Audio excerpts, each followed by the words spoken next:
All right, everybody. The world is a better place because you are here to join us. My name is Matt Brown, and I am the host of the Productive Conversations podcast.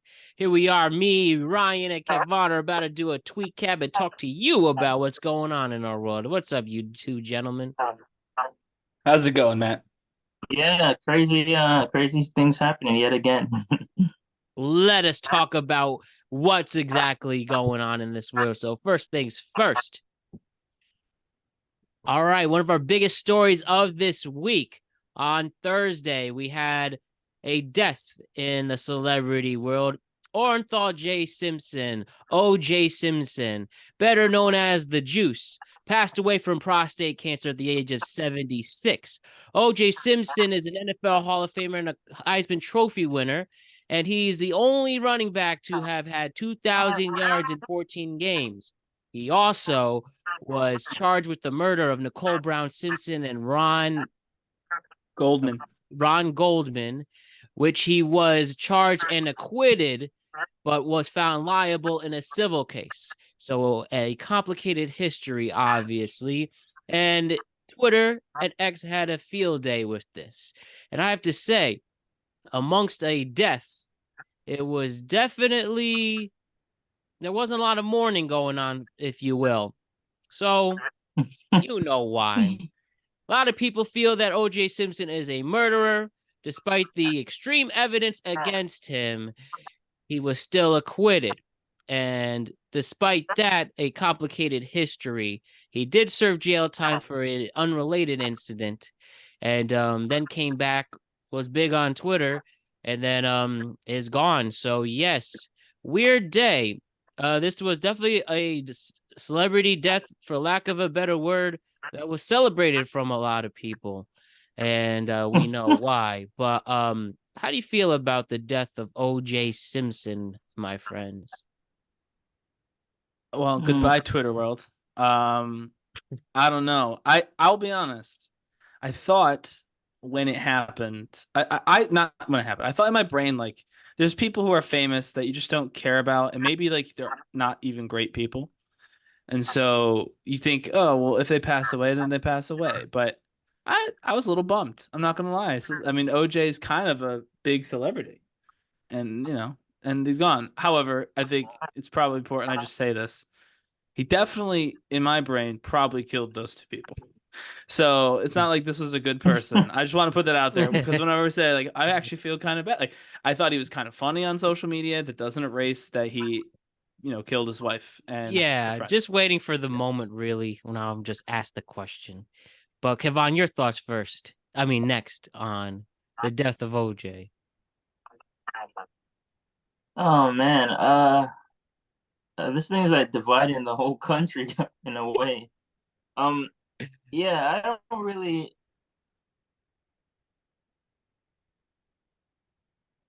All right, we have Kevon paused for a second. I see that. So he should come back any second now. But yeah, this was for the few people I texted, Ryan, people said good Kind of riddance. resonance from. Okay, Oh, you're back now, you're Kevon. back. We didn't hear anything you said, so you mind repeating that? Oh no, I was saying it. I'm not really concerned with it. There's a lot of people that are like divided on the subject, just like it was when the court case was in progress. And now I don't see the real All right, back and forth again, but I'm sure those I was gonna technical say, issues say. looking at like he was talking about the divisiveness of this, right? And it is so interesting because there's like five different dividing lines, right? There's obviously racial, but there's also that some like people are still on oh, the surface, but there's also like generational too. I feel like younger people don't care about the what happened during the case, Oh yeah. and older people do, right? I think that's a fair statement. So like if you're older, you might have like more of a pro OJ stance, whereas I think most young people have kind of just been growing up in a society where like everyone kind of says if I did it, you know what I mean? And like, Which he it's did a book he literally yes, wrote. yes. And so I think that's part of it is like there's like a generational split for like people who don't care at all. Like they've grown up in a world where OJ is more of like this weird kind of wacky celebrity figure and less like a star, a star athlete, a role model, like all the things that he was at the time versus what people know him for now, which is a wacky internet celebrity who was accused of killing his wife. I think that there's a huge generational shift as well as like the racial shift, which I think is kind of interesting. Like you could see like a comedian I follow, who's older, was making jokes about a bunch of comedians actually I follow were making jokes on either side of this, like, but like they saw this as like a huge pop culture moment, and it is. I mean, it's a big deal. The famous person passed away, but whereas younger people were far less likely to even comment on it, right? Because I mean, Just I don't saw, even know. yeah, I saw younger When people when posting more of like that Shrek when scene. did the I'm sorry, go ahead. yeah Yeah, I was saying no that no there's like go a, ahead, you're a fine. Shrek. There's like a Shrek parody Of of the him, the Bronco white chase. Bronco. Yeah. Yeah, like most young people were sharing that because what they know the parody of the original OJ thing better than like any of the stuff that actually surrounded that case. So I thought it was just interesting to see the You know old what? jokes I'm resurrected one more sorry. Let time. me interrupt this. Let's just do it. Did OJ kill Ron Goldman and Nicole Brown Simpson? Yeah, I think so. I think that everyone kind of thinks so, to be honest with you. Well, I didn't hear any of that. We asked, do you But think do if you OJ, think do you he think did? OJ did it? Yeah, Do I think he did it? This that is was a what man that was acquitted in court. he was. That's true. Hey, but Who am Johnny I? Cochran Who am I said to he's say? here to win though. He was here to Who am win. I? Yeah, but who am I to say he did it or not? I know that I was the mean, They power of have what? What attorney was the though. evidence against? From we was had at his like one house. of the house from the who is the police officer who said it himself on trial that he tampered with evidence. I think that's the most damning thing in this. And obviously the thing with the OJ trial was not necessarily about OJ's innocence or not. It's the fact that a black man for once beat the system, and that's where the That's yeah. celebration came That in. was the main thing. Yeah, they could care less Dave who it Chappelle said was. that. Dave Chappelle said it best. The look on like white people's face was like priceless when he got off. Well, yeah, I mean, That's like that was the like the a lot of people thought he was for sure. I mean, people still, let's just be honest, think for sure he's guilty. And as I was saying, I think in the younger generation, there's not even a real racial divide. I think young people just kind of know OJ Simpson as the dude who killed his wife and got away with it. Like that's his celebrity for anyone under a certain age. Yeah. All of us, by the way, I think fall into that category. Like, I mean, maybe you guys have different experiences. My family certainly didn't spend any considerable amount of time talking about the OJ Simpson case Like while at I the was time. growing up. No, while I Yeah, was yeah. growing up. Right. It was Yeah. already done. Yeah. When so the chase is June 17th, 1994, which happens to be coming up that anniversary. So, and I happen to know that because one of the best 30 for 30s has a montage of events that took place on that day. That's huge in the sports world. The U.S. World Cup the World Cup in the United States started that day. Game 5 of the NBA Finals, Knicks and Rockets. Arnold Palmer played in his final U.S. Open. We have baseball on the midst of a strike. And then here's the big chase. And then I was October 95 when the verdict was read. And obviously me and Ryan were infants and Kevon was just behind. And there's a photo of me watching it at my great grandma's house. Really is my clearly not knowing what I'm about to get into in this life. But that was the first tweet cap story I saw. Yeah, I'll be honest. I bet you we were both alive. I bet you I wasn't. I'm sure my parents weren't even watching. I'm honest. I mean, maybe I'm wrong, but I would bet money that neither of my parents cared at all about that case. But Maybe not. I don't know. But exactly. My point is like young folks, right? We just know post case OJ. Yeah. So everything is baked in. We know he was acquitted. We know he's been Ryan, accused of murdering, wait, right? excuse me. Ryan, oh, I can't hear anything you guys are saying. Yeah. I see your connection's a little in and out. Do you want Yeah, to do you want to just pop out real quick and just hop back in? Usually that might fix the that might problem. fix that, yeah. I'm having issues. I thought this might happen. But yeah, OJ pre-case was apparently an extremely beloved celebrity.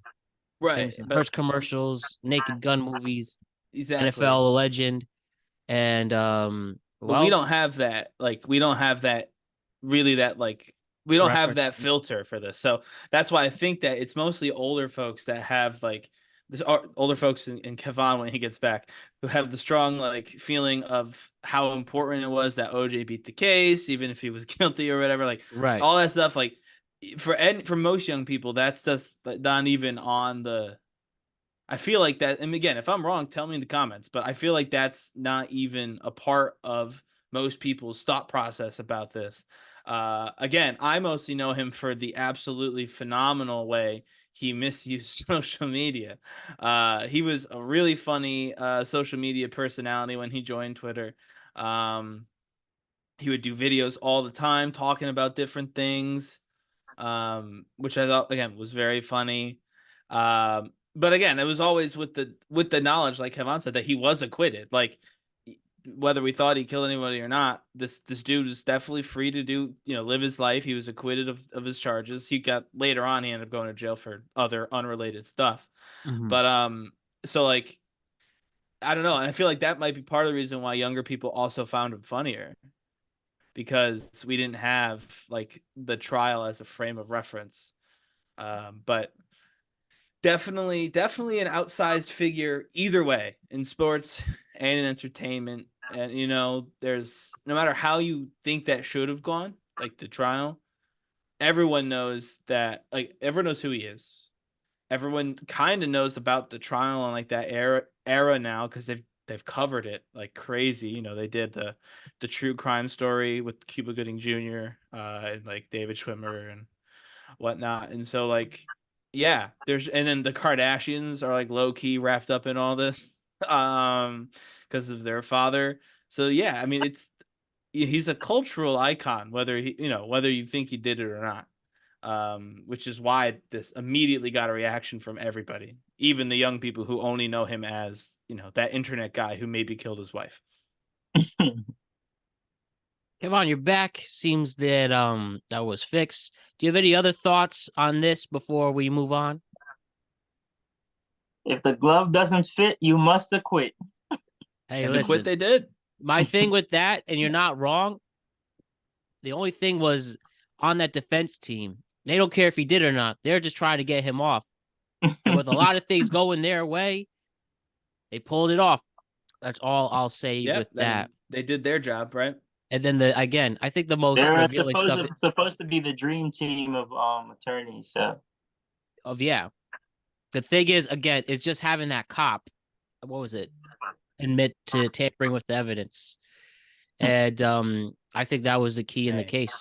Kato Kaling was there and he didn't hear anything. So maybe we're all wrong. Maybe Kato did it. That's slander. Well, that's OJ slander. can rest. Didn't mean that. I didn't mean that. Wasn't Kato. Can't come after us. I didn't mean that. Well, OJ can rest now, knowing that the killer is likely no longer out there. That was literally the funniest thing he's ever said. I'm sorry, I know we have to leave. He said he doesn't go to Los Angeles because he doesn't know, and he might be sitting next to the killer. And now I could tell that Kevon wants so badly to say OJ didn't kill these people, and that you don't have to say it. That's fine. I'm saying it for you. But Kevon, since he probably for sure did. That's the funniest thing you could say. If you killed two people and you spend your entire... He had cancer. And he lied, by the way. He lied about how sick he was. They're like, we heard you're going to hospice. He goes, I'm fine. And then he died, by the way. So if you're such a liar... OJ lied to us? If you're such a liar that you tell people that you're still scared that the killer is out there and looking for you, That's that the commitment to the bit at that point when you're like you're 76 years old and you're gonna tell people, no, I'm scared of LA. What if the killer's looking for me? This happened so long ago. The 90s. This happened. There's no the killer's probably gone too. Like, but I know. insane. That bit alone is classic. The fact that he committed to the being scared of the killer when he was almost certainly the killer is very funny. Anything to say, Kevon? I think Ryan pretty much covered it. Well, we'll leave it at that. And the last thing, probably one of the best docs of all time, OJ Made in America. You ever seen that? Seen the 30 that for one, 30? actually, yeah. It actually won the Oscar for best documentary. I think that pretty much no more need to do research on OJ after that. That pretty much cut all the ties and just brilliant filmmaking right there. Highly recommend it. Obviously, by the way, I'll say this, and you guys don't have to because I know we just called him a murderer a bunch. Obviously, respects to his family. Mm-hmm. He maybe did these things. They did not. And they've lost a loved one. And that's sad. Losing a loved one is sad. And to them, that's a loved one. Even if to us he's a funny internet personality or a vicious murderer, he was acquitted and he does have a family, and that family is probably grieving. So obviously, thinking of them as they try and process what's going to be a very difficult thing to process, I'm sure, over the next few weeks. All right, let's switch some gears. Let's get to music. We are about to continue Let's get to music now. We are about to continue the Drake versus J. Cole versus Kendrick Lamar saga. And it took another turn. Last Sunday, the rapper J. Cole apologized for releasing a diss track about Kendrick Lamar, saying he felt, quote, terrible and vowing to update the song or remove it from streaming services, this dropping from his recent release. He also said that this track didn't sit right with my spirit. And come on, J. Cole. Come on. Are you serious? You're really going to bow out like that? Do you realize how much you're going to get clowned for this, not being taken seriously? And I know you probably are the most righteous mainstream rapper out there. And I commend you for those kind words, but you can't start a beef and then run away from it. Isn't the idea of rap to show how you're not afraid of this moment? And you actually did write a diss track and now you're bowing away from it? Bad move by J. Cole. I really think this is gonna hurt a little bit of his career. Yeah, so Sunday must have been laundry day for J. Cole because he folded like a shirt. And listen, I don't necessarily know that there needs to be extra performative machismo in any place, but certainly rap beefs are one of the few places that it makes sense, right?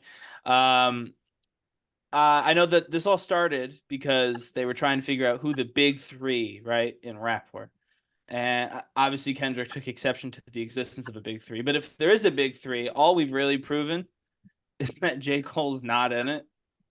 Right? Let's just be honest. Drake has not backed down from this. Apparently, I think this is the next part of the segment.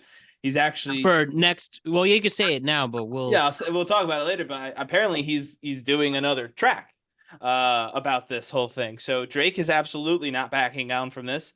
Nor I don't think he's ever really backed down when he's gotten into one of these. I'm not saying he's won them, certainly, but he's never given up. And Kendrick, obviously, we talked last time about. I mean, he's got a ton of people who really like his stuff. He's very gifted. So yeah, all this really does is prove that J. Cole isn't really in the conversation, apparently, with those two. In the big three, he's just gonna bow out and be like, he's going to be he's going to be definitely one of the best to do it, but he's just not. It's a huge two. He's not on the Mount Rushmore, if you will. It's a huge two now. J. Cole has backed out of the big three concept. But I mean, listen, if he's telling the truth and it hurt him that he released it, obviously he's an artist. He can take down whatever he wants. We're not owed the music. If he doesn't like the song anymore, he can absolutely get rid of the song. So I have no problem with that, but I agree. this is definitely not the posture to take in a rap feud. And also, it seems like he's being disingenuous. Seems like he's just upset that everybody is mad at him, as opposed to actually disliking the fact that he was involved in it, because the beef's not squashed. You know what I mean? Like Drake and Kendrick are still probably beefing with each other. So this changed nothing. It just he stepped out of it. And so I feel like that's just him succumbing to pressures. But sometimes life is short and you don't want to deal with it. So I get where he's coming from, but yeah, not a good look when you're trying to be in the middle of a conversation about who the best rapper is, to refuse to release music on the subject. And just to back down and just, talk your shit, and then you're supposed to stand in there and get and fight back. And then you're just running away like a little bitch. Sorry. Kevon, you were saying? Is that what you believe, man? He's running away like a little bitch. Yeah, I do think that. Like, you go out of your way to make this diss track. You go out of your way to associate yourself saying you're one of the best. And now you're having second thoughts. As I mentioned, he's a righteous person and I respect him for that. But like, don't poke the beast. Don't take the heat if you can't stay in the kitchen. He's Yeah, the throwing in timing the is timing is suspect. I agree, Matt. Mm. Where do you stand on this though, Matt?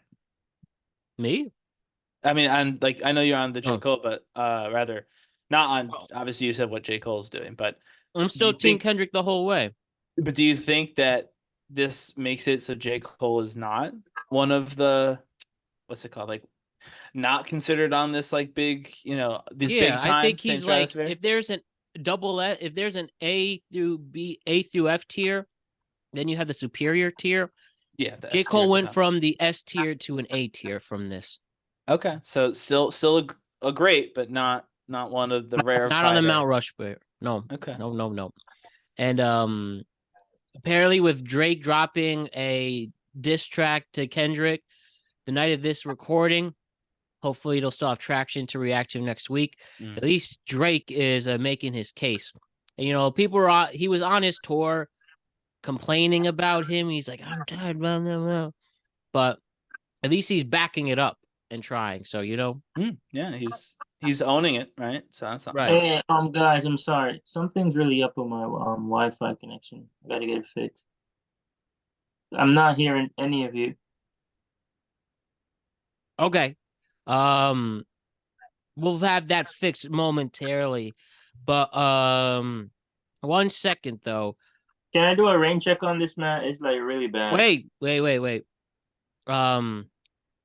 Before we do that, last thing, Ryan, who do you think is going to be the where do you think this is going then?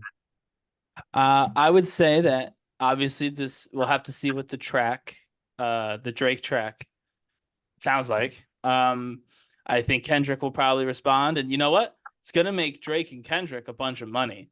I think people are interested in this feud. They're both going to end up with bigger and bigger followings from this. They're both going to end up with more and more support, better and better music theoretically.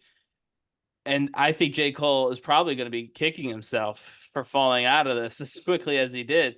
If he could handle the mean comments on social media a little bit better, then he may have had the ability to cash in on the money that I think Drake and Kendrick are seeing. Because, I mean, they maybe don't like each other. I'm not going to speak to that. We talked about it last week, so check out that episode. But whether they actually dislike each other or not, they both like money. And this will make them a lot of money. I mean, rap feuds, especially good ones, are very lucrative. And I think the conversation, Matt, definitely step in if I'm wrong, those two are both at this current moment in time would probably be in the S tier of active rappers, like people who are actively touring and making music in hip hop right now. I mean, one of them, they're very different. One I think is very commercial, successful. The other one is very artistic. But I think in different ways, they're both kind of S tier guys in rap right now. So it is a big feud. Even if you have one side or the other that you really like, and I think that's going to print money for them, which, hey, that's what it's all about. When you're a famous singer, all you want is to make money at the end of the day, and so to be able to do that is good. I don't. It's not like in the old days when like these things turned violent, right? I think that it'll stay in music. We'll definitely see where this goes. All right, we're back. Kevon had to tap out due to some technical difficulties, but it's all good. We'll see you soon, Kevon. Absolutely. Ryan, Joker 2. How do we pronounce this? Joker. Let me make sure I get this right. Yeah. Hold up. Now my Wi-Fi is giving issues. Maybe there's something going on. Joker Folie à deux. Folie à deux. Joker Folie à deux, which is the forthcoming psychological thriller from director Todd Phillips, and it's a sequel to 2019's Joker. This time it is billed as a psychological thriller with musical elements. So not a full musical, I don't think, but we have Joaquin Phoenix starring with Lady Gaga, where Joaquin Phoenix is obviously Arthur Fleck / the Joker, and Lady Gaga is Harley Quinn, with Zazie Beetz returning as Sophie Dumond, who was in the first film and Arthur's obsessed crush. Yep. In the movie. So this movie, this was a huge hit, tens of millions of views on the trailer. I don't know about you, Ryan. Joker is truly one of the most haunting movies I've ever seen, ever will see. I don't know if you'd consider it rewatchable, unless you want to be in a bad mood or sad or scared. But it's weird. Like, I found the first Joker. I don't know if it's a scary movie per se, but like the more you think about it, it paranoids you, I guess. It's weird. Do you know how to explain it? I'm just gonna try. The first Joker to me, there was just haunting is the wrong phrase because haunting is like supernatural and spooky ghosts or whatever. There was like a deep-seated anxiety in that movie. I was anxious the entire movie, and I don't mean like anxious because I want to know what was gonna happen or anything like that. Like there was a sense of being anxious watching the movie. Sitting in the theater, I felt anxious. And I think that was on purpose. I think that's kind of what you're saying. Like the vibe is off. Not in like a way that, oh, this is a bad movie, the vibe is off. I mean, like the movie is good and you know it's good because you're meant to feel uncomfortable throughout. Mm-hmm. You're never supposed to feel comfortable like, oh, I'm enjoying this Joker movie. You're supposed to be anxious and nervous and a little icky maybe about what's going on. And it did that really well. That doesn't leave a lot of room for musical, that vibe. And so that means, in my mind, that means one of two things. One, not the vibe they're going for, which would be interesting because I think without that vibe, movie's actually not great. Like I'll go out and say that. Like the Joker movie, I've seen it twice, by the way. I have actually rewatched it. When you're like, I don't know if it's rewatchable. I'm like, it's not that rewatchable. It's still a little confusing. It's still hard to tell exactly what's real and what's not. It's a little clearer the second time. You're a little bit less caught up in it. But at the same time, like I feel like the movie was good because of that anxiety and because of like the headspace it put people in. It's not like otherwise it's like a really kind of screwed up fan fiction. It's a reimagining of the Joker character in a world without Batman. Really. You know what I mean? Like I don't believe and that's what's weird. This is the first film was a standalone film. And that's what the director said. And just Warner Brothers wanted to get that sequel money. It was originally supposed to start a new like dark DC universe, but that was never a good idea. Yeah, listen, that was never a good idea. I'm glad they didn't do that. That would have been bad. What my thing is, if they want to keep, this is gonna maybe scare people. I don't even know, but this movie was scary. I mean, if you remember, like the Joker's, like they said, don't go to this movie. This will cause riots and stuff like that. So I think I was not gonna mention that, and I've hesitated to mention it, but there was real world things that happened at other movies. Mm-hmm. And that's all I will say. Anyone over a certain age knows what I'm talking about. If not, look it up. It'll come up. Trust me. Yeah, you're probably referring to, in I don't know if we 2012 want to Dark Knight say it. Rises. Yes, But yeah, thank do you you. have to just to give the context? You're regarding of violent massacres that took place in movie theaters.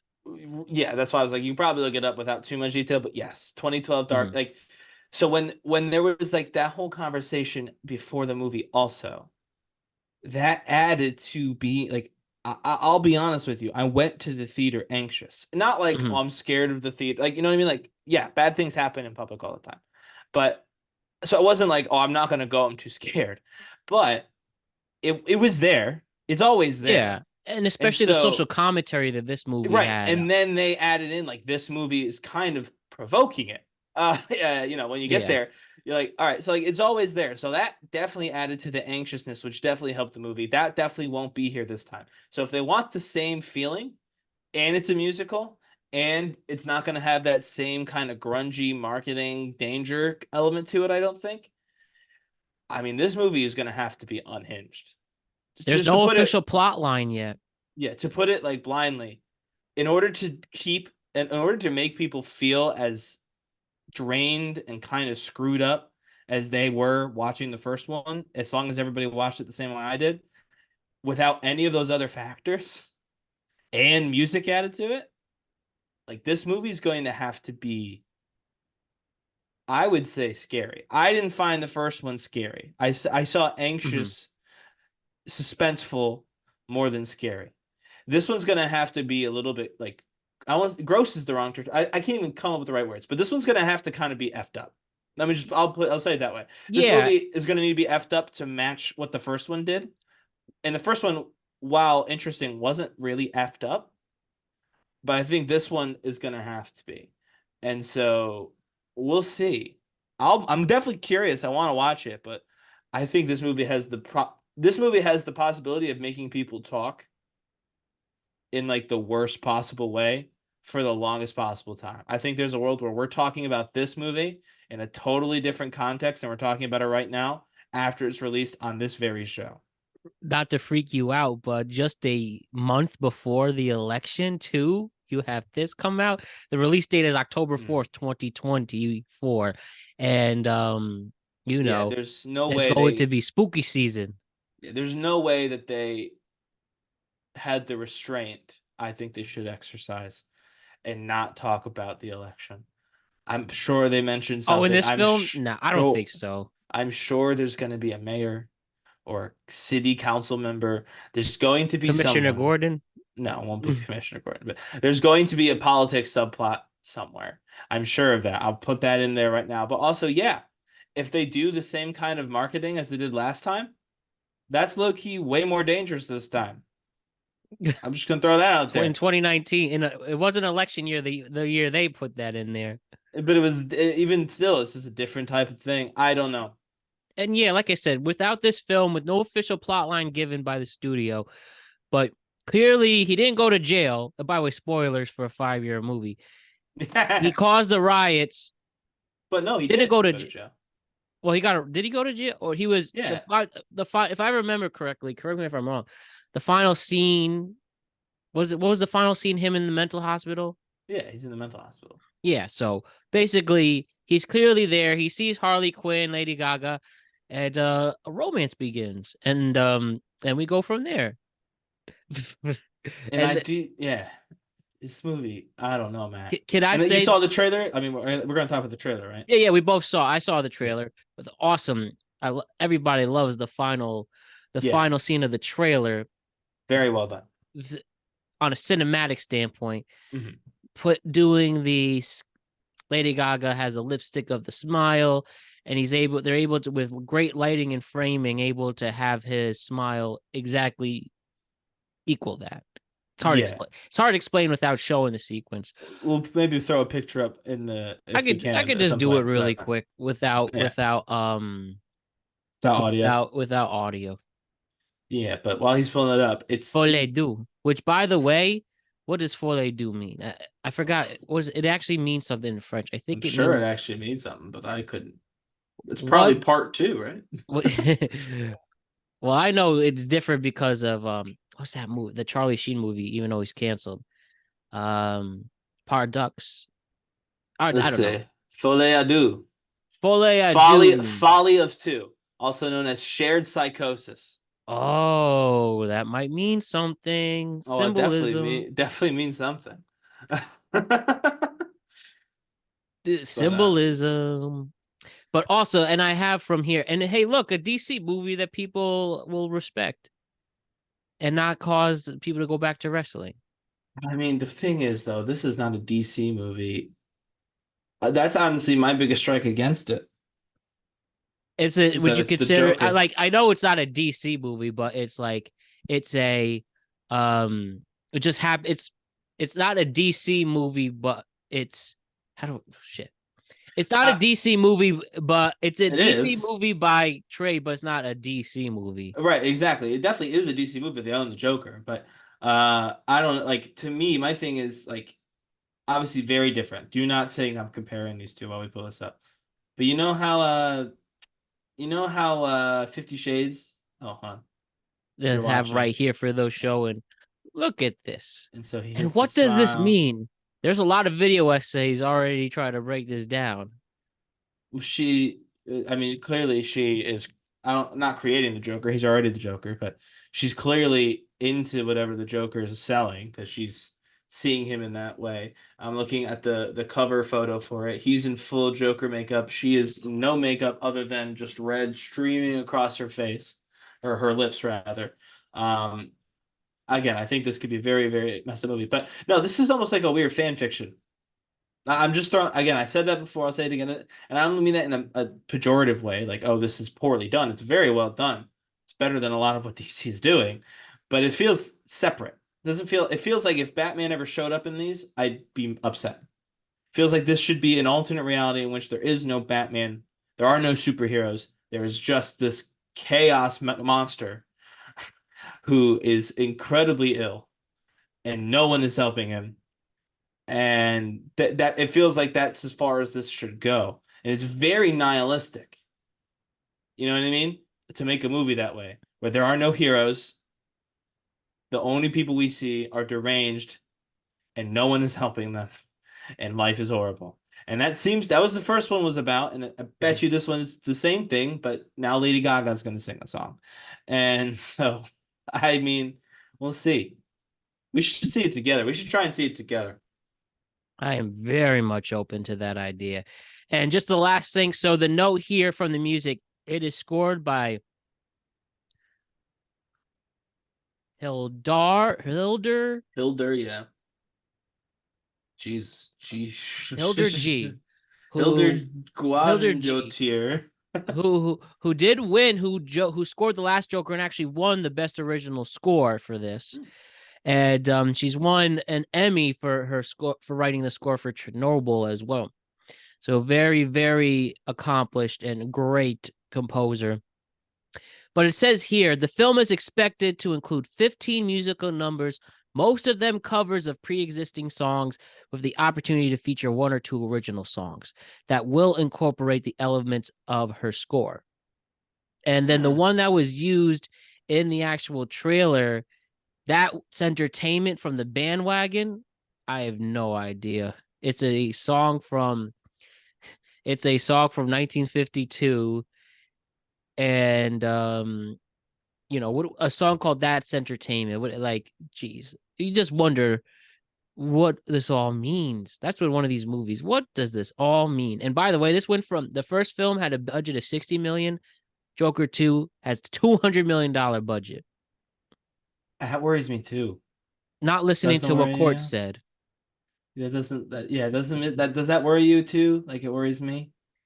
I mean, Might be too much that's going why we on. that's why we trust our indie filmmakers in A24, and like what Court said at the Oscars, instead of making 10 20 instead of making one $200 million movies, make 10 $20 million movies. Well, And they right. didn't do that Oh, my right thing is, away. I feel like this movie could have been another low budget movie, a lower budget. I know 60 million is not nothing, but a lower budget movie. I mean, I mean, I'm anticipating this. Excited is the wrong word. I'm anticipating this. Yeah. I want to see what it is. I've got no positive or negative views on this. I just have the fact that it's weird they're making it. This movie is probably going to be very strange if it's going to attempt to match the feeling of the last one. And then, the last one felt like the King of Comedy movie too. With the King of Comedy mixed with Taxi Driver. Right. And Both so Scorsese flicks. and both very, very gritty and also unnerving films. I don't know if you've seen those two recently. I was uncomfortable watching them too. And so if this is going to try and Taxi Driver's classic, and King of Comedy is one of Scorsese's most underrated films. Yeah, so this will be very interesting. That's what I'll say. And do you like how about the duo of Joaquin and Lady Gaga, and then we'll move on? Oh, I mean, they're both super talented. I think Lady Gaga's a great actor as well, not just singer. Obviously, for the singing, Lady Gaga will probably do a lot more of the heavy lifting. I wonder if she'll do all of it. I mean, I'm just trying. Johnny to think... Cash did sing in Johnny Yeah, Cash. that's Joaquin Phoenix sang as Johnny Cash. Johnny Cash singing. So he does have chops himself. So I trust that. Yeah, he could do it. I almost wonder, or I don't know what the movie's about. We don't know what the movie's about. I could, in my messed up brain, if I was doing the movie with only the information I know about it, I could see a world in which she was mostly singing. I could see the plot line they might follow. I wonder what other songs that they'll pick. I hope they don't pick any Lady Gaga songs, although that would be a little funny. Oh man, I think that's a little too campy, but I could see. I would agree, but it would be a little funny. With the score combining. So yeah, arranging it in that way. In fairness, la la la la. In fairness, Lady Gaga is actually a Juilliard trained musician. Oh yeah. I wouldn't be surprised if her music did lend itself to orchestral scoring or film scoring better than some other pop songs would. You know what I mean? So it's possible. I hope she doesn't sing it if that's the case, though. I would love if they found a way to make someone else sing it. What's his name? Brendan Gleeson is in this movie. He'll sing Bad Romance. Yeah. Just how we want him. All right, let's continue. Ryan. The solar eclipse was this past week. I don't know, Ryan, you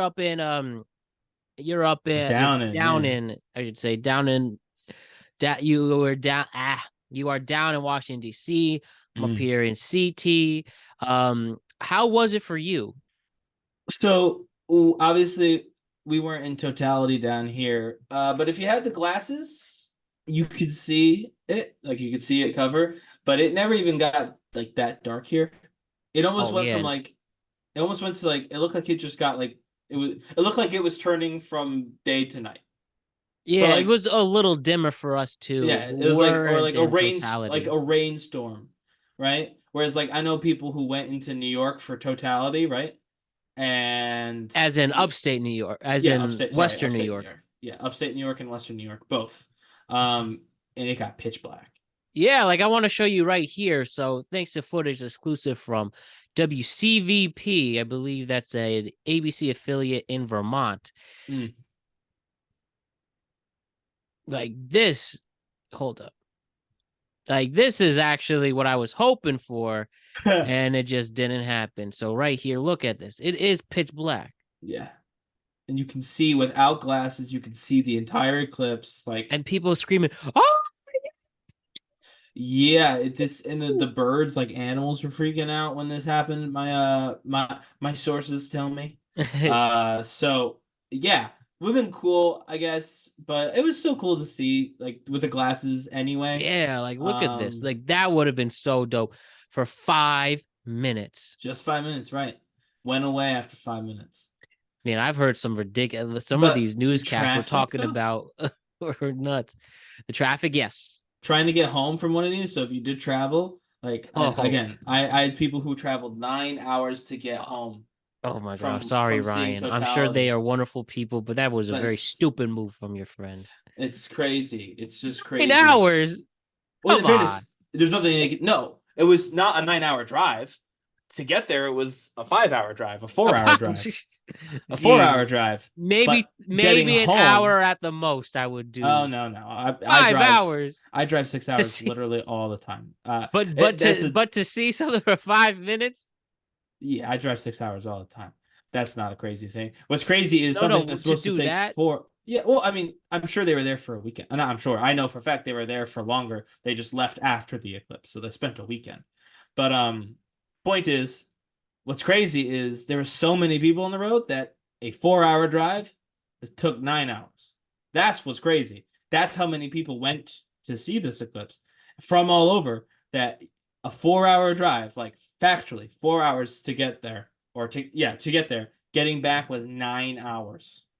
There was so many people who took the day off, took all this time off, went to see the eclipse. Apparently, productivity, like there was an NBC article or whatever that said like the country lost like $170 million because of productivity because everybody took off to see the eclipse. Apparently, I don't know if I believe that, but I didn't read the article, so who knows? But yeah, tons of people went to see this thing. It was. I mean, it's all anybody was talking about when it happened. You know. Well, I mean, it was a fun story. I don't know if I would drive again. I would drive maybe an hour for this. 4 hour, 5 hours. I mean, if you have time and money, might as well, I guess. But geez, that's a different. We live different lives. I can't see any of my friends or family unless I drive 5 hours. So yeah, a 5-hour drive, a 4-hour drive is not crazy. I get that part, but to see you got to eclipse for 5 minutes, you got to. Yeah, you can't just go for the eclipse. You have to make a thing of it, but and make discover a Buffalo. We're going to Buffalo for the weekend. It was all over New York. You didn't have to go just to Buffalo. It was all over New York. Or a lot Syracuse, of New York was in totality. Yeah, a lot as of in New York upstate New York. Yeah, yes. Nothing. Yeah. Sorry to the city folks. All you got was the earthquake. The upstate and western New York, they're the ones who got the total eclipse of the sun. Hear that, Ryan? Let's talk about a country star for once. We haven't done country yet. It's time to talk about country. So here we go. Ryan, you know Morgan Wallen, probably the most popular country artist right now. Well, on Sunday, Wallen was arrested for allegedly throwing a chair off the rooftop of Eric Church's Chiefs Bar on Broadway in Nashville. Let me say that again. On Sunday, Wallen was arrested for allegedly throwing a chair off Eric Church's Chiefs Bar on Broadway in Nashville. The Metro Nashville Police Department wrote in a statement on X that Wallen has been charged with 3 felony counts of reckless endangerment and 1 count of misdemeanor disorderly conduct. He did meet bond and he was released. And,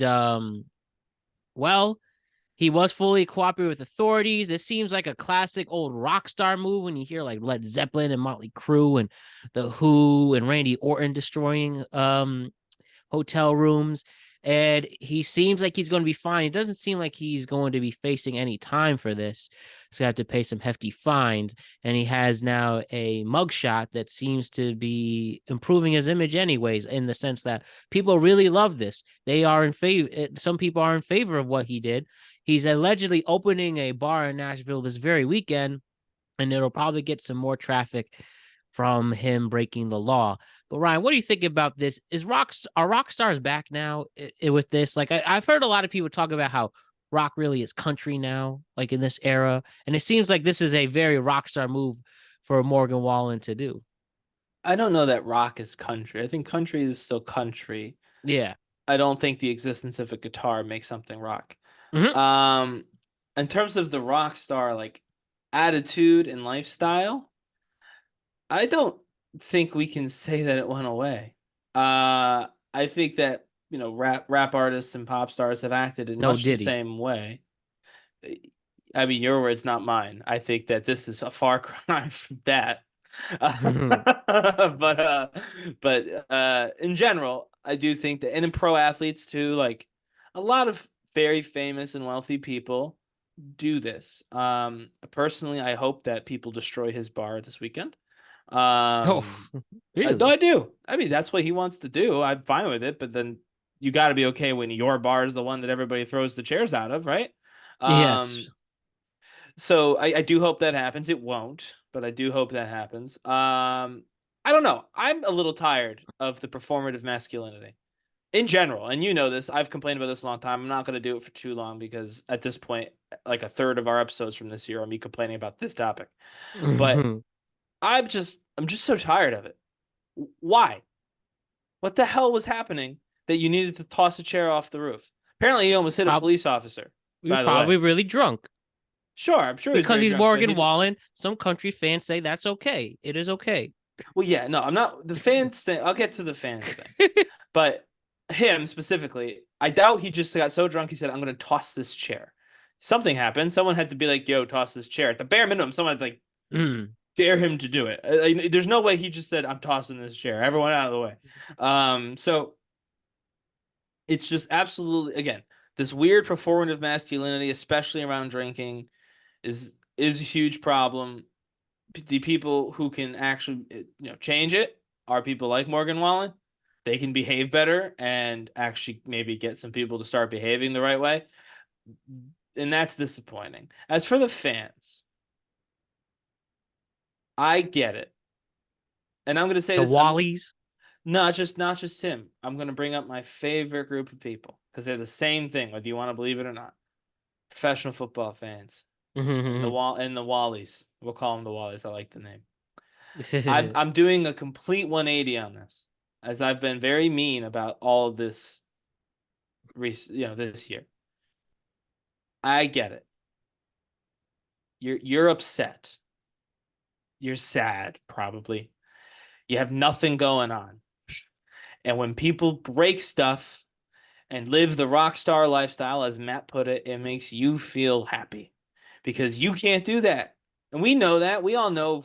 We know if me and Matt threw the chair off the building, we would probably, I mean, we wouldn't have made bond, certainly.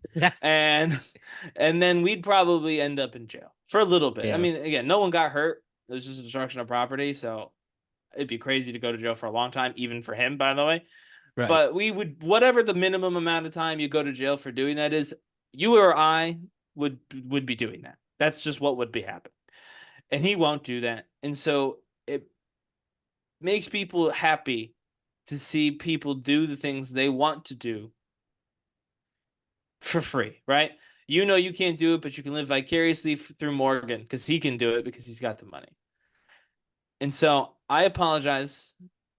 I think it's bad. I think everyone who thinks this way should admit they think this way and fix it, seek help. But I understand that it's probably not intentional. It's probably a lizard brain thing, and some folks in this camp only think with their lizard brain. And so I get it. But Morgan Wallen has a team of people. He has more money than anybody. This is stupid. Don't throw chairs. You're setting a bad example. You're getting yourself in trouble. And guess what? I don't care how much money he has. We might even disagree on this. He almost hit a police officer with the chair off the top of that building. That's a fact. That's why they knew that the chair got tossed, and that's why they went to investigate. If he had hit that cop, I mean, he could have been Elvis Presley. He was going to jail. If he hit a cop with a chair from the roof of a bar, he could be anyone he wants to be. He's going to jail. Police officers don't play around. They're their own little fraternity. They think they're the strongest people that have ever lived too. Just like rock stars. You know what I mean? Right. Like rock stars, they think they're the most important people in the room. So this was, hopefully this changes the attitude, but it won't. But man, I want to know what started it. Well, who was it something as simple as, "Yo, Morgan, you won't toss this chair"? Like, was it something like that silly? It doesn't sound like Or it was was a fight. politics involved, or I was don't someone know. talking about his team? Like, yeah, I want to know that's so badly what made him but pick up I don't think a chair and lot throw has it. come up with that. Like, No. I couldn't find anything. That's why I bet you it was something stupid. Like, how far do you think you could throw this chair? I bet you someone said that. That's my vote, Matt. My vote is someone said to him, they're just drinking, dancing, whatever. How far do you think you could throw this chair? And he goes, to the insert whatever. And someone said, "No, you can't." And so then he tried it. That's my guess. You know what, Ryan? Originally, I thought with the show, I didn't know if I want to do the story, but now with some things changing, I think it's worth mentioning now. Why don't we talk about Ohtani and Ippy, the next step? So why don't you walk us through the next chapter in the Ippy and Ohtani thing? Let's do it. Well, I'd go beyond next chapter. This feels like we're nearing the end Already? of this. I think so. So it's been reported that the interpreter Ippy, as we've never Masahiro, I believe is his first name. Yeah, and that's going to be an infamous name now. Ippy. Yeah, he's been charged. The police at this point are considering Ohtani a victim of this crime. That's their words, not mine. Mhm. They believe that the money was stolen, truthfully, from Ohtani. And now I know what you're thinking, because it's what I was thinking. How did he steal $16 million? Well, apparently when Ohtani moved here, Ippy helped him set up the account. Then he said to Ohtani's team, again, who could not speak to Ohtani, they had to speak to Ippy, because Ippy's the translator. Yeah, with the language barrier. Yeah, the language barrier. Right. It's not illegal. They just can't understand Ohtani. And so he told them that Ohtani wanted that account, his other accounts, that account to be private. He doesn't want that to be part of the larger brand and the larger deals, right? And then he started taking money from it. He, again, having helped create the account, he had the ability to log in on his phone on several occasions. Apparently, he called the bank and impersonated Ohtani. Oh man! To receive money. Can I say, have you ever seen? You ever see that meme or that TikTok where the guy's like, I could speak different languages. All right, let me see what we are. It's a Brazilian flag. Oh, Jamaican. Hey, I'm Jamaican. So is this something like that? Hey, I'm Ohtani. Yeah. Hi, it's me, Shohei Ohtani. The I people need who $1 million. just like the spammers on social media DMs. I'm a Nigerian prince. Mhm. No. So apparently Ohtani wasn't lying. He truly had no idea this money was gone, which means how much money does this dude have? That 16 million could fly under the radar with nobody Well, noticing. at least he's getting paid 700 million on this new contract, but Yeah. who knows even Also, more? I will say, to give Ippy some credit, where it's not definitely not due, he didn't bet on baseball. Yeah. At least not that we've seen. That's So some restraint, if you will. So at least when he was putting his friend and boss's name out there on the line to possibly be permabanned from sports forever or banned from sports, he made sure it wouldn't have been a permaban by avoiding baseball.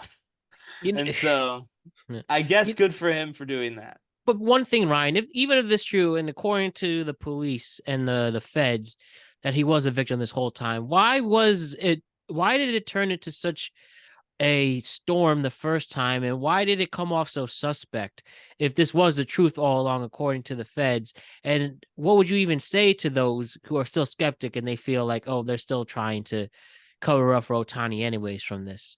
Yeah, I would, because there are some people who still think that he's taking the fall anyways. Yeah, I tell those people to go on a date. It's not that serious. No, but seriously, Yeah. I think genuinely about half of the conspiracy minded parts of the people that are still not into it is just because they want everything to be corrupt, because that's how they view the world. They view the world as inherently corrupt, and therefore they want everyone around them to be corrupt. And I can't help you. If your worldview is everyone is bad, then I guess is what it is, right? But if you're actually curious about why was there so much confusion, I have looked into this. It turns out when the police called, as they did when the name showed up, it was Ippy who explained what was going on, because he's the interpreter. So he ratted himself out. No, the reason why there was confusion originally was because Ippy came up with the story. So the whole thing, like Ohtani paid a debt, Ippy made that up. No, Ohtani never said that. They're like, what happened? He said, let me ask Shohei, see what he wants to say. Mm-hmm. Did one of these, and came back and told a story about how he had a gambling debt that Ohtani paid for, and it was all right. He tried to hide the fact that he stole this money. And then when someone, I don't know who, finally went to Ohtani and was like, I don't know if you paid that man or not, like to help him out, but you could be banned from baseball forever for doing that. That's when someone finally maybe sat down and explained why the police were calling, what was going on. And that's hopefully when Ohtani was like, well, that's not true. I didn't do any of that. Mhm. And finally, they understood that there was, and so that confusing area where it's like Ohtani was helping a friend, then all of a sudden he's like, no, just kidding. This wasn't a friend. This person stole money.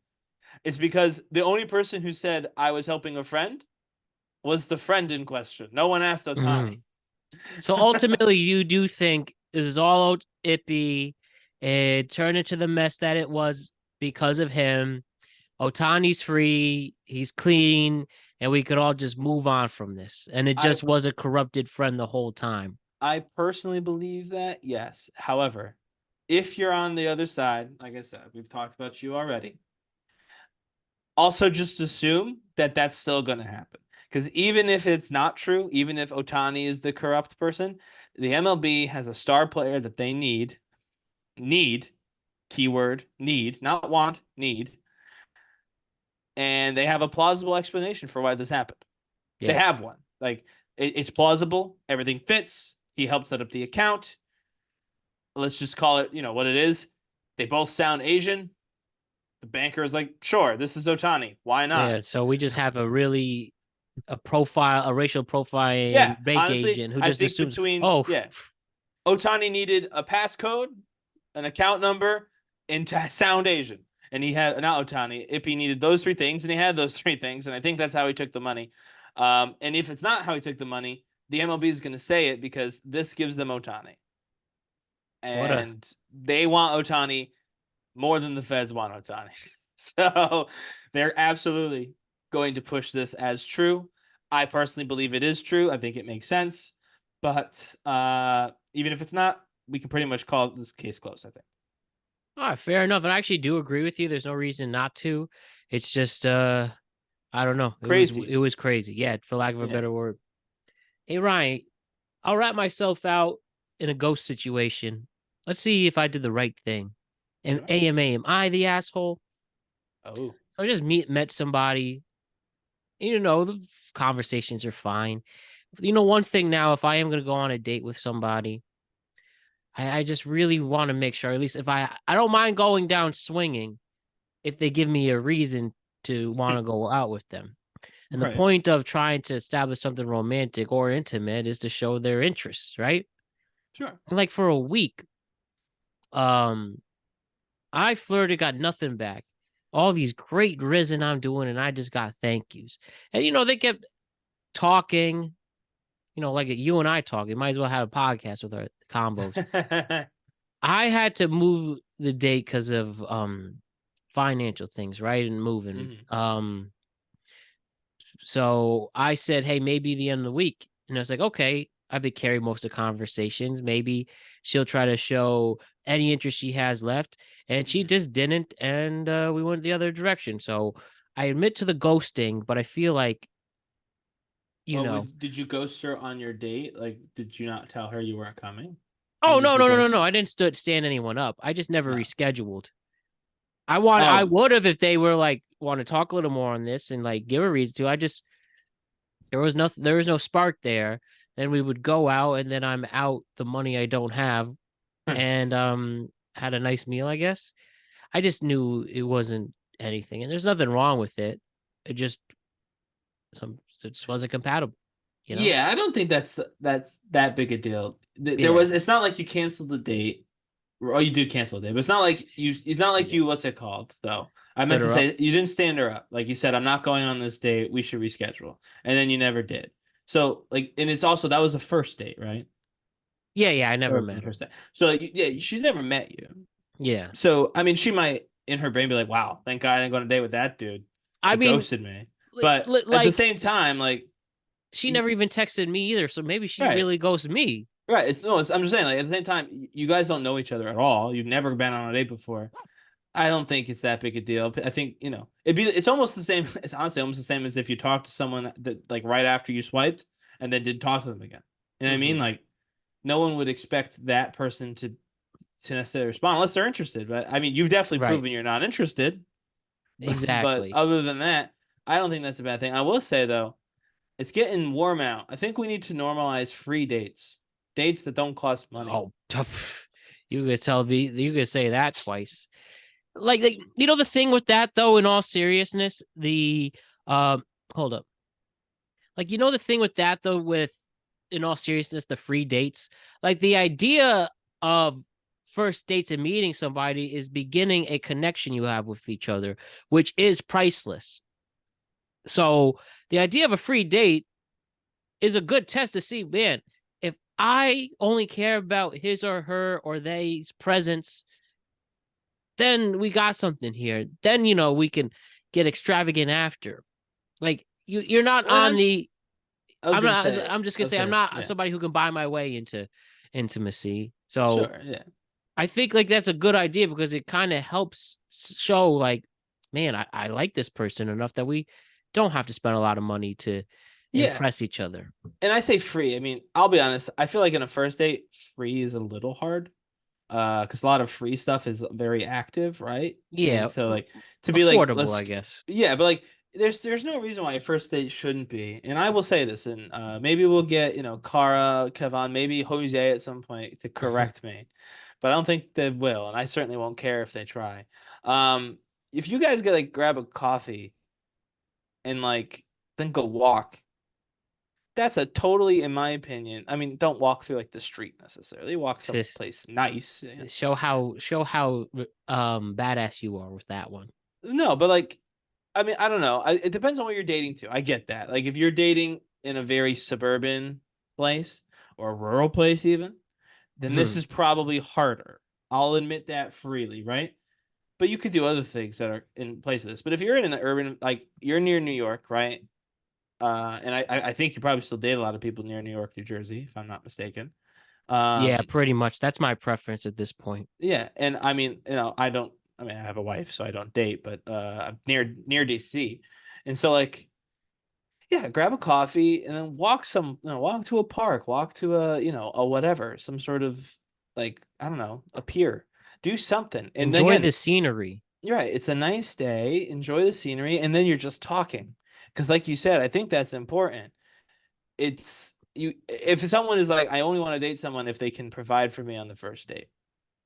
I would tell that person they're being selfish. Yes. I would also tell that person, and this is the part you disagree with, that's totally their right. If that's their criteria, best of luck. And you know what? I bet you there's guys who have the same view. There's guys on there who can provide on the very first date, as they could show up with a bouquet of flowers, pay for the whole dinner at the nicest restaurant in New York City. And you know what? Bless those ladies for aiming high. But I do think for a lot of normal people who actually care about like just trying to find someone, and they're not so hung up on the rituals of the dating scene, it's good to talk to someone without, like, you know what I mean? Without dinner, without, too much alcohol, just literally getting to know somebody. I think it goes a long way to establishing a real relationship in the future, regardless, a friend relationship, a romantic relationship, a friend that becomes a romantic partner that becomes a friend. I think all relationships are stronger for having had that period, personally. Yeah, and that it just enhances your connection and really shows, right, in the most intimate and most important parts of just being together, it shows that you two are truly happy. So I agree with that too. Two more things. One, sure. This is just you and me. How about the failed AEW segment? CM Punk and Jack Perry had a headlock moment, and AEW thought this was going to break the internet. It only led to the internet breaking them apart. Yeah, this obviously was trending on my Twitter. I don't know if it was trending all over. Although CM Punk was trending. CM Punk was trending, yeah. So this counts. This is definitely tweet material. I have a different view of it, only because I'm so deeply in on that side of Twitter. I've seen the gambit of responses. Obviously, this failed. This was not a smart idea, and them doing it backfired. on them. CM Punk was trending. It improved their number by 29%. They had 29% ratings increase over last week. So it did go up. Like that's a fact. It went up, but it went up very little. And again, even though it went up, you know what? Everyone's just gonna say, like, all the people who hate AEW are still gonna say, well, it only went up because you aired CM Punk, right? Like that's what they're gonna say. That's not necessarily true, but that's what they're gonna say. And so there was really no good outcome for AEW here, but there's been like a weird group of people, and I'm scared that I'll get lumped into them because I'm not a huge AEW guy. I did think this was petty and stupid. I don't think they should have done it. Certainly not the way they did it. They probably shouldn't have done it at all. But I saw the video for AEW pulled it off the internet, by the way. TMZ got it today. Yeah, so but they stopped them. But they couldn't stop them. But CM Punk should have been fired. He was in the wrong. He attacked his coworker backstage. And I get it. It's wrestling, and they have scripted fights backstage all the time. And so I'm hoping that's where people's heads are at. They're like, they're just not thinking. But it wasn't scripted. He really did attack his coworker backstage. That's a fireable offense at any job, including professional wrestling promotion. Mm-hmm. And I think anyone who disagrees with that is either too ruthless for their own good. They have that same issue that we talked about in the Morgan Wallen segment in their heads, or they're getting worked. And they think that all wrestling is meant to be this, they think that kayfabe is real life all the time. And it's not. So the people defending CM Punk, I'm not on that side. There's no defending CM Punk. He was in the wrong. Except if you're he crazy. Attacked his coworker. Yeah, unless you've got a problem. Yeah. Like he attacked his coworker. Now, I would say I don't watch like AEW and stuff very often. I hadn't really seen it when this happened. Apparently, when it originally happened, he told a story that was very different than what he said. That like there was an MMA brawl in there, and, right. and bodies like, were monitors flying. fell too. Like not even close. Obviously, that's not what you happened. clown, Tony Khan. Well, no, and apparently Punk also kind of said some of this stuff too. But on the Ariel Helwani interview that started this particular round of nonsense, he said that Perry started squawking at him. He got in Perry's face, choked him a little bit. Samoa Joe came over and told him to break it up. That's roughly what happened. We see Perry and Punk comes in. Yeah, he explained it. He explained it the way it happened. But basically, now again, he said he didn't swing on Perry. It looks like he may have swung on him a little bit. He made Samoa Joe sound like a passive bystander, but Samoa Joe actually, like, if you watch it, he ripped the two of them apart. He was like this. So like that was different. And also Perry didn't go to him. He went to Perry. There was no sound. So we can't say for sure that Perry didn't say something that Punk heard and went to him. But it wasn't like Perry walked up to Punk and started something. That's true. We saw the video. CM Punk walked up to Perry. So Perry may have said something and Punk went over to be like, what did you say to me? We won't know because they won't release the audio, which makes me think that that's probably what happened. But no matter what he said, you shouldn't attack him. Obviously, that's a given. And so, yeah, I think two things can be true. This was a bad idea. It made everyone look bad, including CM Punk. But this is pretty much how I envisioned this happening, to be honest with you. Like, I never believed it was a massive brawl. I always believed that Punk probably just shoved Jack Perry and then quit his job. And that's, with the exception of a headlock, pretty much what happened. And so this was a petty segment to air. And they got what they deserved, which is ridicule for it. But hopefully we can put this behind them because nobody looks good in this. Not Punk, not anybody. And certainly not wrestling fans who are now defending two really bad positions at the same time, depending on which show they like better. So, what a joke, Ryan. What a joke. But it'll still be entertaining to see how this all unfolds. And our final story for today is Subway, man. Subway, you know that sandwich place. Subway was in the news because they are about to unfold a new marketing campaign, allegedly. So, due to inflation, the $5 footlong at Subway will now be known as the 6-inch $6. And if you could do the math, a foot long is 12 inches. This new sandwich is 6 inches. It gets cut in half and becomes more expensive.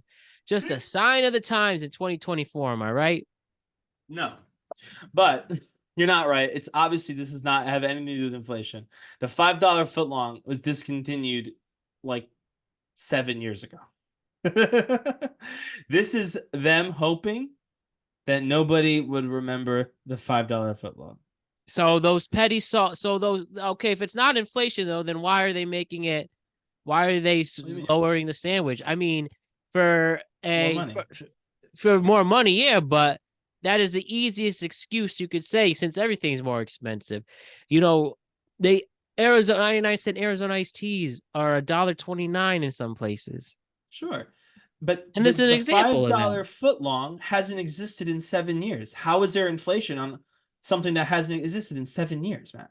Because of the inflation of making those sandwiches in general. The reason why they're raising the prices is because everything's more expensive. But they didn't raise the price. The price didn't. There's no such thing as $5 yes, it footlong. is. There's no such thing as $5 footlong. Not anymore. It's a $6 6 inches. No, there was nothing before this. It's not like they said we had $5 there was footlong. the $5 footlong. You can find $5 footlong. Had not existed in years. They had not marketed that in years. That was not one of their plans. Now, I don't know, to be honest with you, the 6-inch sub may have gone up so much in price that they knocked the price down to $6 to try and get people to go back to the Subway. That could be less than what people were paying for the $6 or for the 6-inch sub, and that would be because of inflation.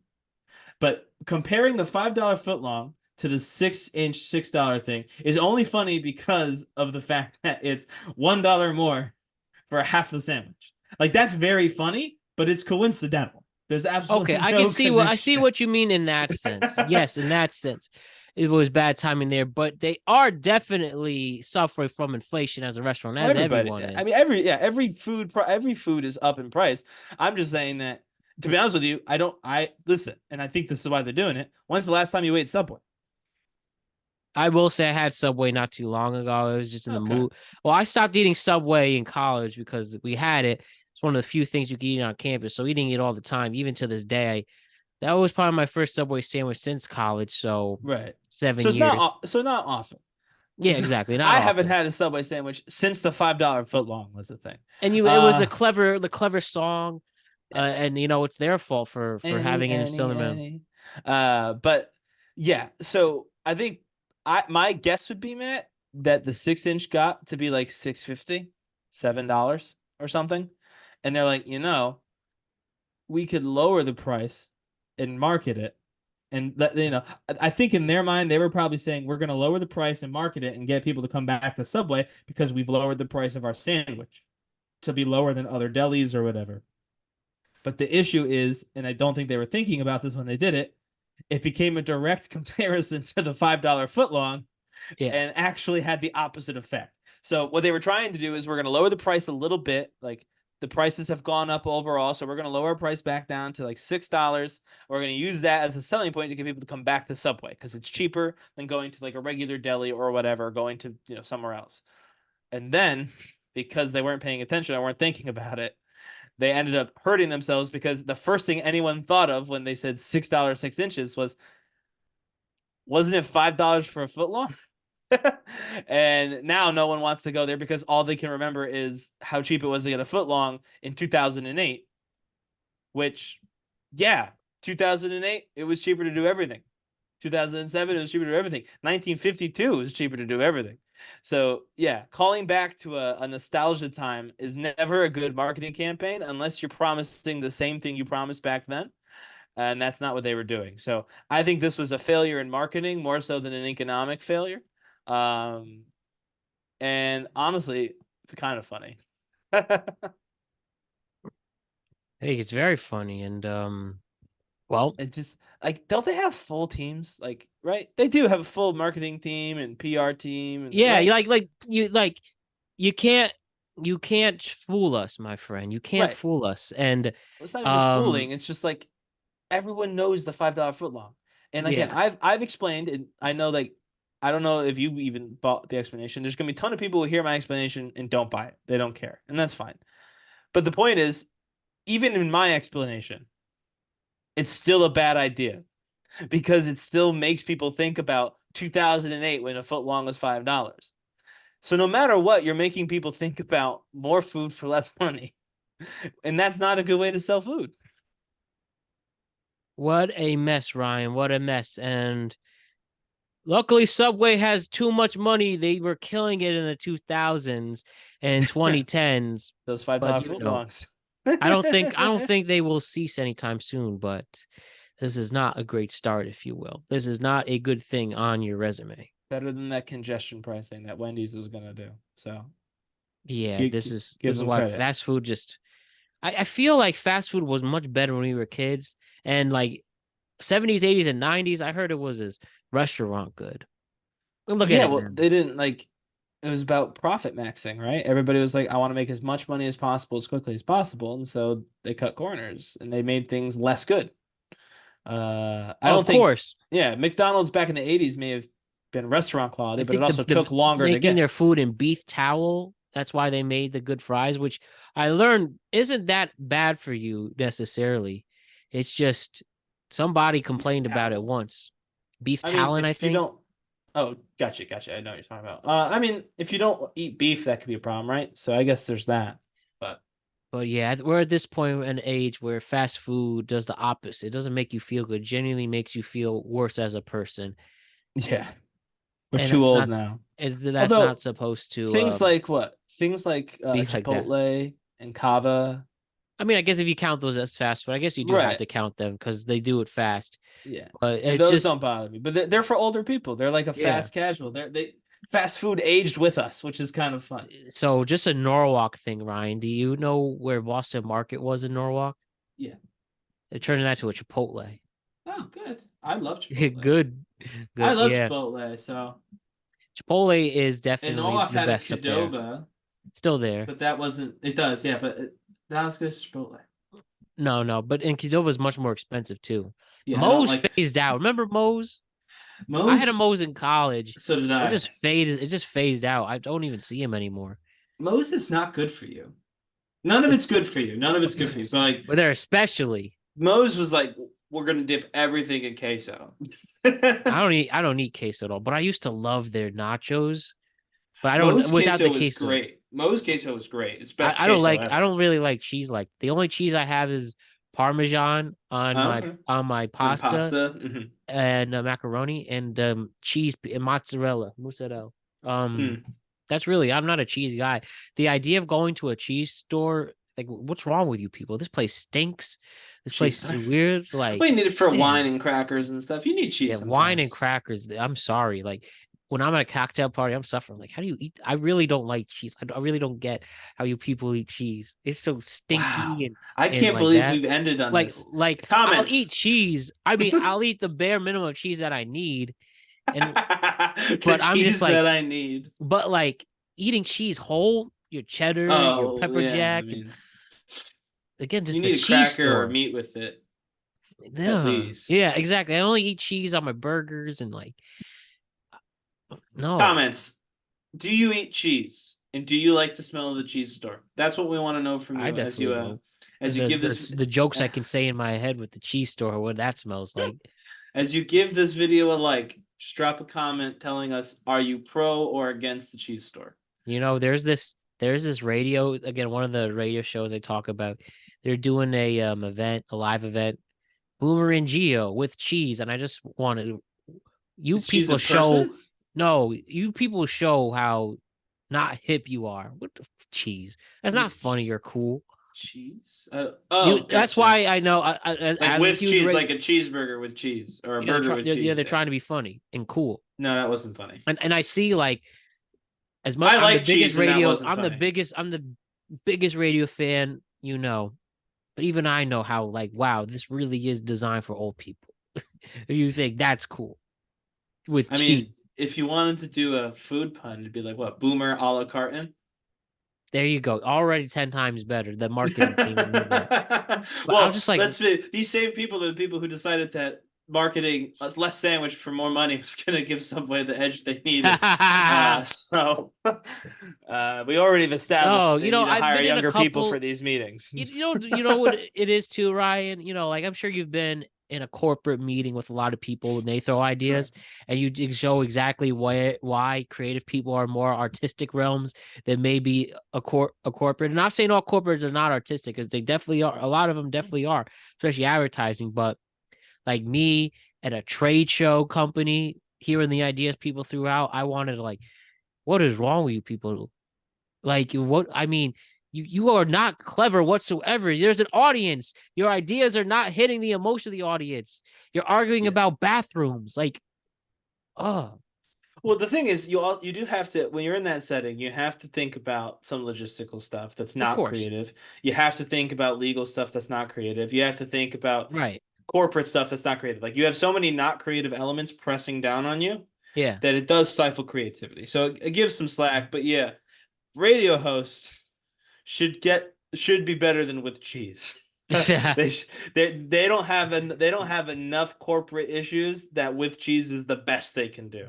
Everybody You know who what I mean? knows If me. if Disney had to go Disney with cheese because they're a big corporation, fine. Or not Disney Disney. with cheese. In fairness, Disney is a I mean, they could do entertainment it as company. a joke. Well, actually, that's a little funny. But what's like that's a business that doesn't do entertainment. Problem is, every business does entertainment now. What? Um, like a law firm. I don't Sure, know. if you're like a massive law firm in like Baltimore or New York City, and you want to Lords throw of a with London. You heard of Lords of London? yeah, you want to throw with cheese at the end of that, go for it. That's the best you can do. You got way too much liability flying around everywhere. Too many contracts, too many things you're not supposed to talk about. That's fine. You don't have to be creative, but You if want to you're know a who? radio host, you got to be a little more creative than that. My opinion. Yeah, I feel bad. Anybody who knows me, I'm the biggest Giants fan. I have credibility with it, talking about them every single week on this show. You want to know who their big guest is? Who? Tommy DeVito. And no one's been talking about him for months. Is he still a Giant? Yeah, he is on the roster, but Because weren't they he looking might. to draft somebody? Well, that's And the thing. He might be getting cut with the yeah, draft coming up, and check out our draft coverage at the end of the month. But it just yeah, shows, man, that's like what next you week, need right? younger people to do these marketing things. Like, no offense to Yeah, Tommy draft. DeVito, and I said it here on the show. He was a great Linsanity run and a great distraction for what almost was a true disastrous season. But he hit a ceiling, and now you're bringing Yeah, him all these months later. People forgot, so maybe he'll talk yeah. about his escapades, I guess. Oh yeah, you know what? Good for him. He needs it. Yeah, but he really needs to figure out how to get on an NFL roster this year. Or he could No just join offense, a bunch of reality TV shows. that or Ryan, as you say, the USFL, which did kick off. UFL now, yeah. We got this. Zach Wilson You didn't make a truly are team. the only UFL fan I know. Zach Wilson didn't make a team yet. We'll see. Well, he's still technically on the Jets for now. I know for So now. We'll see how that goes. yeah, we'll Openly see. doesn't I want to guess play there. it would have to be for next season, unless they cut him and they sign him now, because he's on the roster for at least technically this year. That's why they need to get him traded. It's the only way they'll get him off the team is trading him, because he's still signed for Yeah, this. he still has. Yeah. So assuming that, or they'll just cut the money and eat up his Right. salary, then he can go to the UFL. But Next year, UFL will be there. Trust me. I may beg to differ on that. Hopefully it is for The Rock. Hopefully, yeah. Hopefully for The Rock. Hopefully it's not. Then The Rock needs to come back. Yeah, right. Does have to go away for a little bit. Go. I love that. Everyone's like, he's making a movie, and I'm like, actually, he's trying to keep the UFL afloat. Oh, poor Dwayne Johnson. Nah, he's gonna be No. just fine. Very wealthy Dwayne Johnson, not poor Dwayne Johnson. Literally. All right, Ryan. We'll see you next week with some more fun. Sounds good, Matt.